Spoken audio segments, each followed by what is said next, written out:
Section 1. You will hear a conversation between a housing agent and a college student who wants to rent a house. First, you have some time to look at questions 1 to 4.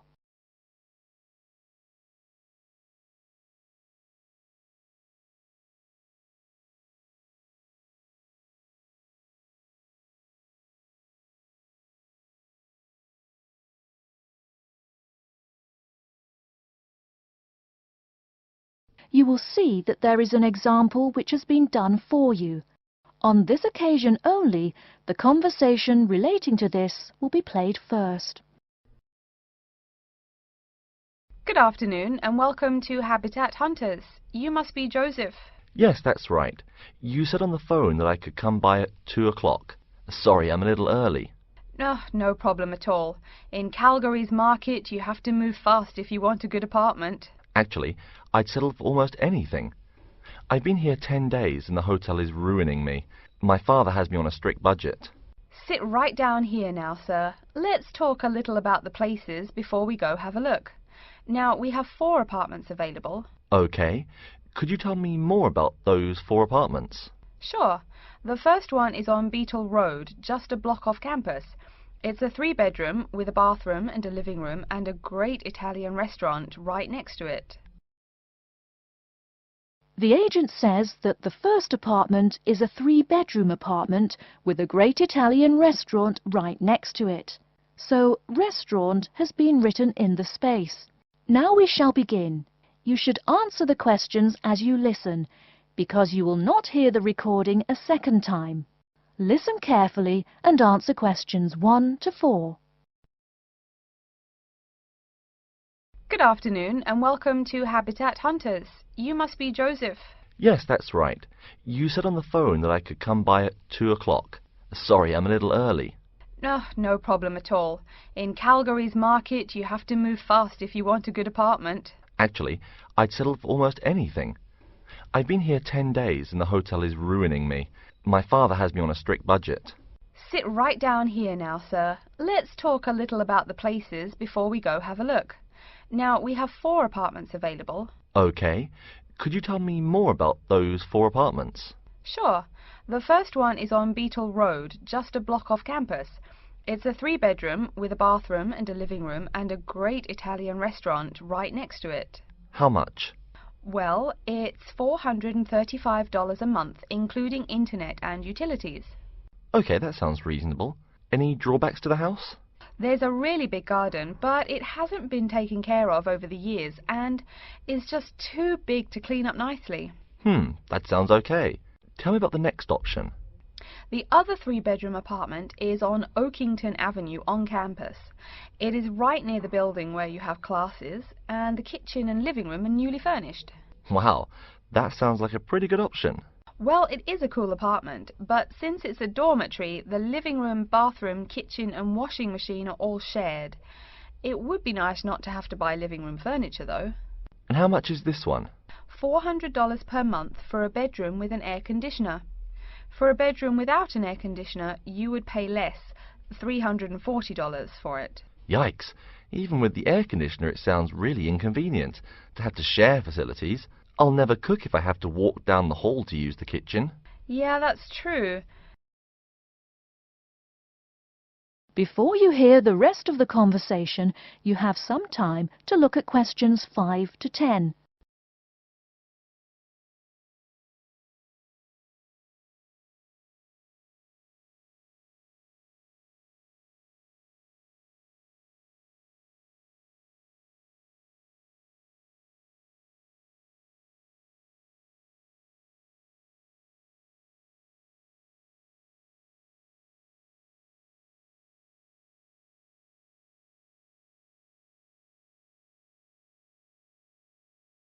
Now listen and answer questions 5 to 10. Anyway, the next place is a 2-bedroom on Mead Street. Oh, I like Mead Street. That's off campus, right? Yep, it's pretty cool, but it only has 2 bedrooms, plus a living room and a study. But I want to live together with my 2 friends. So you could make the study into a small bedroom if you end up living with them. Also, we guys will want a TV and DVD player since we're all so much into movies.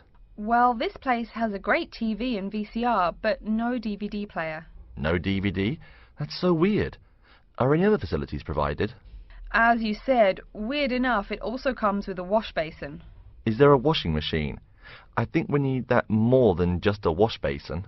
I'm afraid there's no washing machine in the apartment. Wow, that's so old-fashioned. Maybe it's not the best choice for 3 college guys. How much is it? Well, it's $600 per month, but of course it would be cheaper if you made it into 3 bedrooms instead of 2. Where is the apartment located? It's 2500 Mead Street, where there are a lot of bars. It would be affordable, but it would get pretty noisy. And that sounds really expensive for an old place in a noisy area. How about the last place? This one's on campus in the Devon Close complex.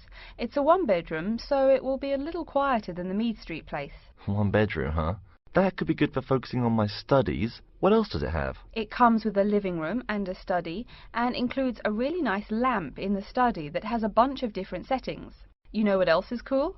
There's a dining hall downstairs, so all evening meals are free. You can purchase breakfast and lunch, but meals after 6 p.m. are free. Wow, this place sounds too good to be true. Is it really expensive? It's all right, $500 per month, but there's no bathroom. What? No bathroom? Well, there's no bathroom in the apartment, but there's one at the end of the hall. Thanks. I think now I just have to decide whether I want to live alone or not. Yeah, which one do you prefer? I think I'd choose either this apartment or the one on Beetle Road. Okay, you'd better think about it, and then you can contact me ASAP. Fine. Thanks for your help. You're welcome. That is the end of section 1. You now have half a minute to check your answers.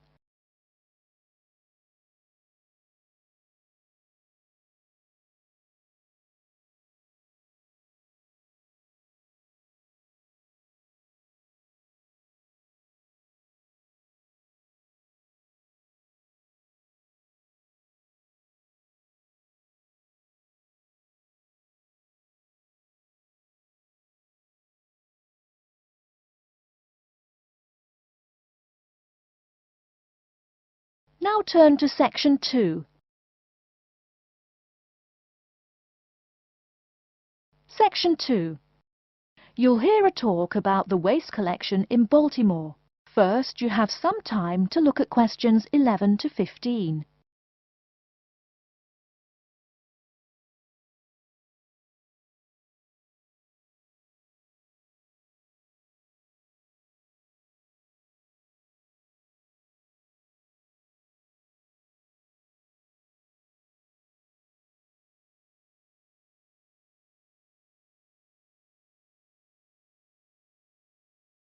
Now, listen carefully and answer questions 11 to 15. Hi folks, my name is Loretta Johnston, and I'm here from the Baltimore Department of Public Waste. Thank you for coming out to our community meeting tonight. I've got a few words to say about the waste collection here in Baltimore. First, there's the sorted collection bins themselves. They're made of sturdy, solid material, so none of your trash can seep out or puncture the bin. Also, since these things sit out on the curb overnight, rain or shine, they have to be waterproof. We can't have water getting up in it and filling up the bin.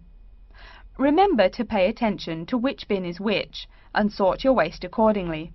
You should have a blue or green bin for recyclable garbage, a yellow bin for unrecyclable garbage, and a red bin for toxic waste. Our city-wide waste management is divided into 2 services.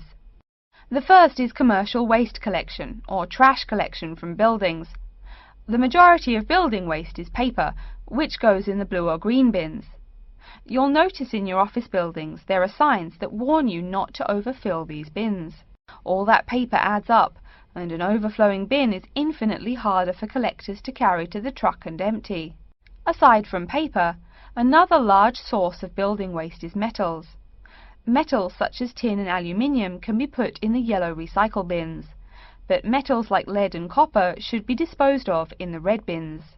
These heavy metals are harmful to the environment and exacerbate our city's existing pollution problem. That's about all the information you need for building waste. Moving on to the second service, household waste collection is probably what you primarily think of when you think of what we do here. Many of the same guidelines apply, the sorting is the same, etc. Please remember to keep garbage like kitchen waste in a plastic bag. It makes collection easier and lessens the abominable rotten trash smell. Before you hear the rest of the talk, you have some time to look at questions 16 to 20.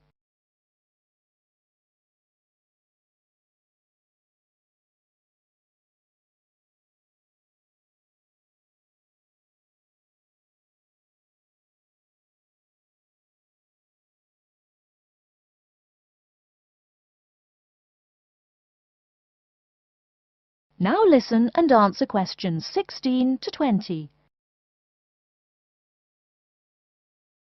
So, after we take your trash away, what happens to it? We take all the garbage to one of a number of garbage disposal plants, each of which is located in the middle of an open space of some sort. No one wants to have their home or office right next door to a waste disposal plant, right? Waste is collected and then disposed of once every 4 weeks.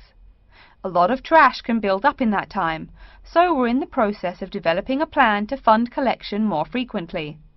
Ideally, it would be collected weekly, but we will likely have to settle for bi-weekly.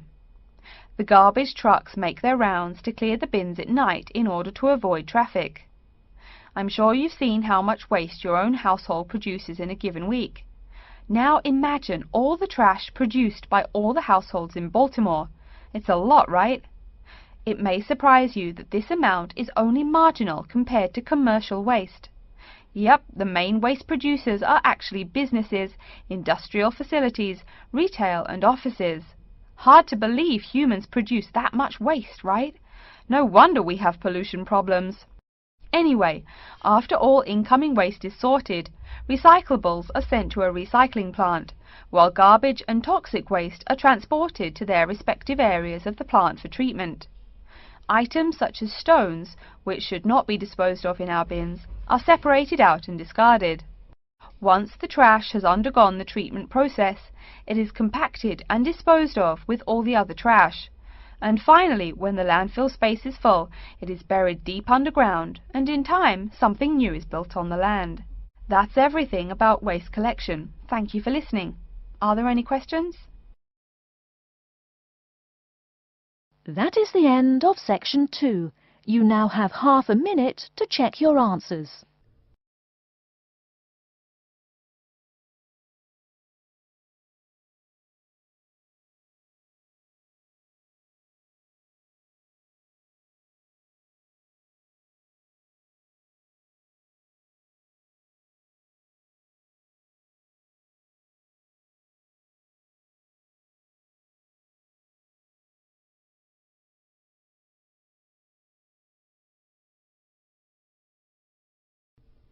Now turn to section 3.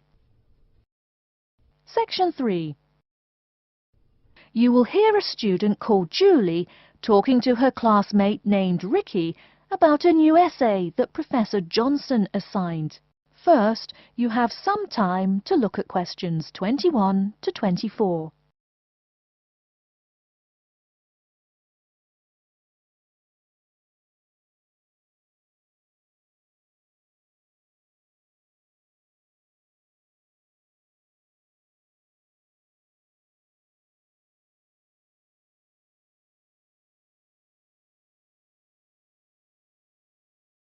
Now, listen carefully and answer questions 21 to 24. Hi, Julie, it's Ricky. Hi Ricky, how are you? I noticed you weren't in psychology today. I'm feeling sick, so I didn't go to school today. Would you mind telling me what I missed in class? Sure thing. I'm sorry you're not feeling well. Anyway, we spent most of the class talking about a new essay that Professor Johnson assigned. You need to choose one of the bold headings from the note system and research it. Wow, I picked the wrong day to miss class, huh? You sure did. Could you tell me the specific requirements of this paper? Sure. You need to find scientific research that supports your claim as one of your references. It can be from some of the case studies we discussed in class, or you can find your own. Or even better, you can conduct your own research. I'm sure that would get you an A. Have you decided what you're going to do yet? Also, where are you getting your references? Yeah, I'm going to research facial recognition by infants. I've already found a few experiments in scientific journals. That would probably be a good start for you. There are tons of journals in the library. Great idea, thanks. I'm considering writing my essay on the effects of one of the psychotropic drugs we talked about in class. I'm sure there is lots of stuff about it on the internet. Are we allowed to use information from the internet? Sure, you can use that as long as it's not your main source for information. You'll probably want to cite some of the experiments we went over. Good idea, thanks. I'm going to try to find some information from a bunch of different sources. Before you hear the rest of the talk, you have some time to look at questions 25 to 30.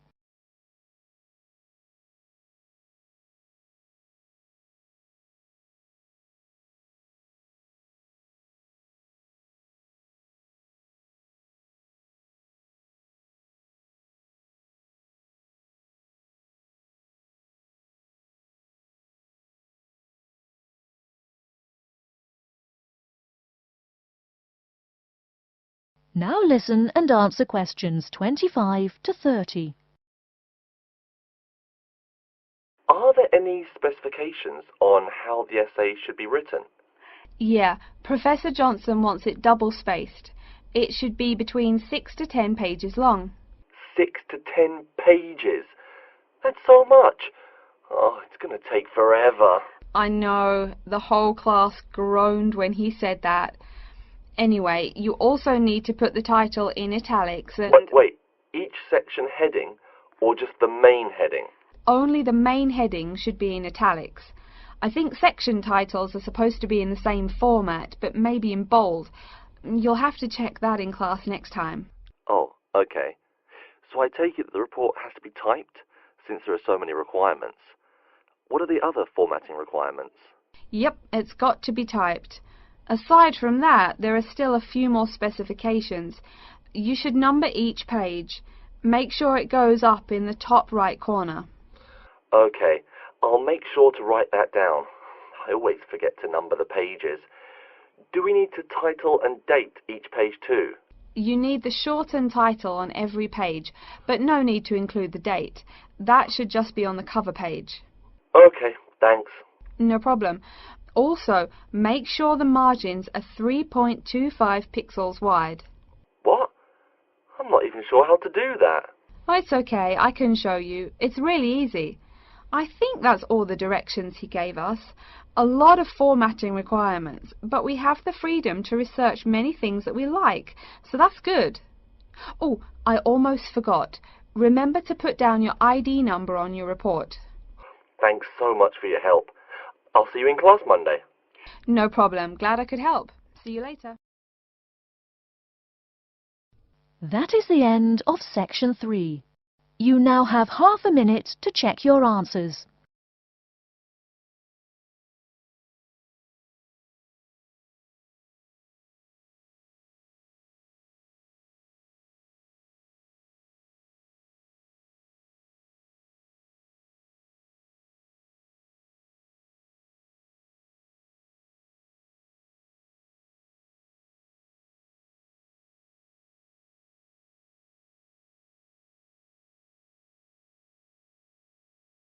Now turn to section 4.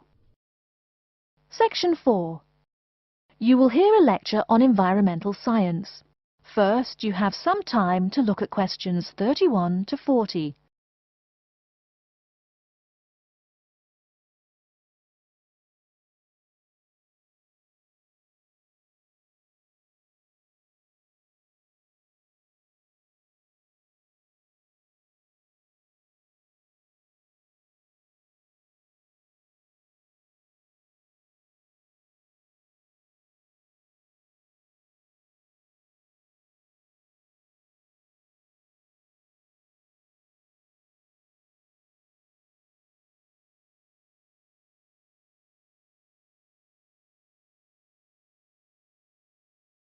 Now listen carefully and answer questions 31 to 40. Good morning and welcome to yet another lecture in environmental science. I don't think I'm telling you a secret when I mention that water is a big worry here in Australia. The stuff is scarce. Perhaps that's why we drink so much beer, eh? Seriously though, a safe and reliable source of water is one of the great concerns of people everywhere. Moreover, as the world population grows, the pressure on existing water supplies grows greater and greater. Think about it. Our economic system demands that there be more and more consumers. The growing number of people has been tied to climate change, including droughts. So more people means less water. But our economic system demands a high birth rate. Forget about oil. Soon enough you will see wars for water. Mark my words. But today I'm going to confine my remarks to Australia. As noted already, here down under the water supply is extremely scarce. The only drier continent is Antarctica, and remember, no one really lives there anyway. Moreover, in recent years, the wind patterns have changed. Rain that used to fall on the country now falls out to sea hundreds of miles to the south. Now, when I speak of people needing water, most of you probably think of drinking. Certainly everyone needs water for drinking, but surprising as it may sound, drinking is not anywhere near being the main use for water. Most water is actually used for washing. When you take a shower, you probably use well over 100 litres of water. Every time you flush your toilet, that's about 8 litres, but most people drink no more than 2 litres or so per day. So, where to get water? It could be obtained from rainwater, but often rainfall consists of other harmful pollutants that evaporated with the water. In fact, acid rain, an intense example of this, causes harmful effects on the wildlife of the habitat on which it falls. Water from underground could also be used, though it is more difficult to contain and often must go through an extensive cleansing process. The purest water is found in rivers, creeks, lakes and dams. And, sad to say, Australia has precious few of these. Really, how many of your hometowns have rivers? Year-round rivers, I mean. The soil tends to be sandy, so water soaks into the ground. Many places are rocky too, so 87% of the rainfall is lost to evaporation. That's almost twice the evaporation rate in my native Canada.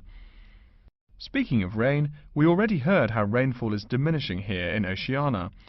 The quantity itself isn't the only problem either. Going back to the problems with obtaining rainwater, a further problem is that rain is a useful source of water only if air pollution is fairly mild. Again, you're in a situation where you can't win.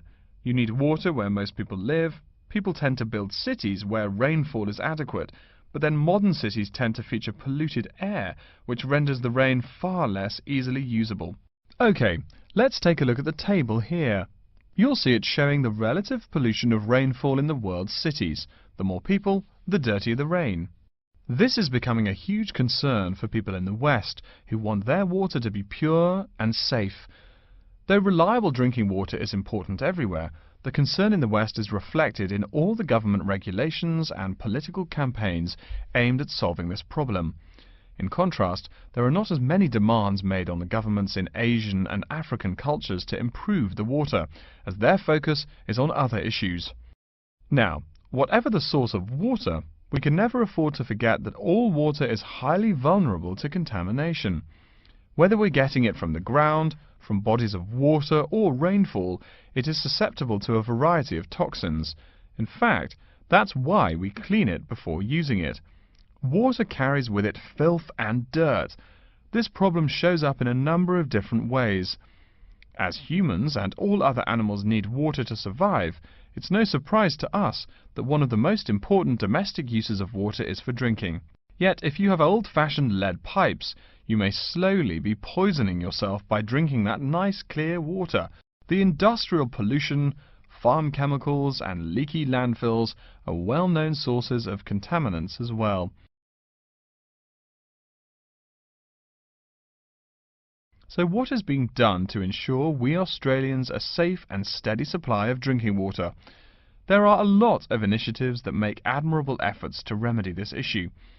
We'll be talking about this when we meet again on Thursday, but as a preview, I can tell you that so far the amount of real solutions that have been produced is not nearly adequate. Traditionally, we've been very free in this country. That means that every person and every province tend to go its own way. So the mechanisms for water management are, in a word, insufficient. To begin seeing how this is so, I want you to read something before our next class. Though a lot of previous data on water usage and water management are inconclusive and have thus caused quite a concern, we can learn a lot from the contents of reports written on the subject. The basis for the government's water policy is the 1989 White Paper reporting on water use, present and future. If you compare the numbers offered in the paper with those in the text, you'll find that the report is rather untrustworthy. Truth being told, I'm being too kind when I say that. That is the end of section 4. You now have half a minute to check your answers.